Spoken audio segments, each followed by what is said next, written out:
compartmentalisation. Take a small part and go over it.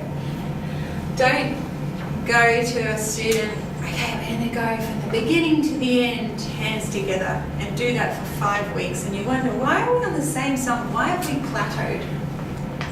So like they learnt it so fast, and they put hands together, but we've been plateauing. That is so common. You've got to force them to take just 4 bars and go over those 4 bars and perfect them, get them in muscle memory. So compartmentalise, take a small spot. If you're not doing the exam pieces, if you're going through the baby books, I just say learn right hand.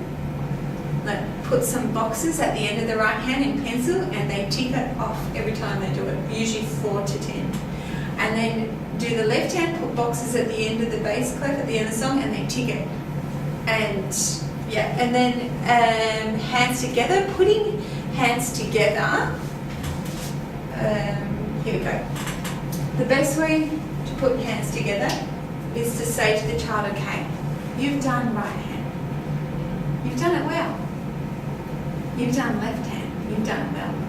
What do you think comes next? It's student directed. Put hands together. Put hands together. That's right, Joe. We're going to launch into hands together. And I say to them, you can do it. You can do it. Because it is a bit scary. Okay. So I let them figure out where we're heading before we launch into it. I'm going to help you. And I put my pen here, and I do what I call the matching principle. You've got G and you've got B in the left hand. We double check it. You've got D in the right. Put them together. Then G, A in the right. Now you've got A in the left, you've got B in the right. Put them together. C is by himself. You put B in the left with D in the right. Tap the G. You put C in the left with C in the right. You put D in the left with D in the right. You put E in the left with E in the right. You put F. And the kid is learning a process and a rule of thumb of attacking it. Okay? Trust me, rest on that system. Give it a go. And you'll hear the kid then going by themselves independently, okay, I've got G in the left, I've got B in the right, I've got C right there. And what's good about that is they're actually identifying harmonies that go together. They're going, how many times have I heard G and B went together? Third harmony. C and E went together. So it's really important that you do that system. And matching the scales. These also have a pattern. 5 and 1 like to hang out together. 4 and 2 are together a lot.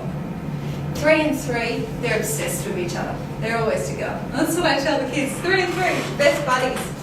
They're always going to be together, 3 and 3. And then 2 and 1, and then 2 and 1 swap over. 1 and 2. Double 3. 2 and 4 again. 2 and 4 love each other. Double 1 on the halfway mark. Take a breather. So I've got the 2 kids sitting there with the double thumbs. I'm like, okay, are you ready? Just said 2 and 4, and now you're going to have 4 and 2. So either side of the halfway mark, you're going to have 2 and 4, 4 and 2. So once again, looking for patterns. And why do we do that? Why do we teach them to look for patterns? That's what their parents want us. That's why their parents pick piano, because it's meant to increase their cognition, their logic, their deductive reasoning. They're establishing patterns. All right, done.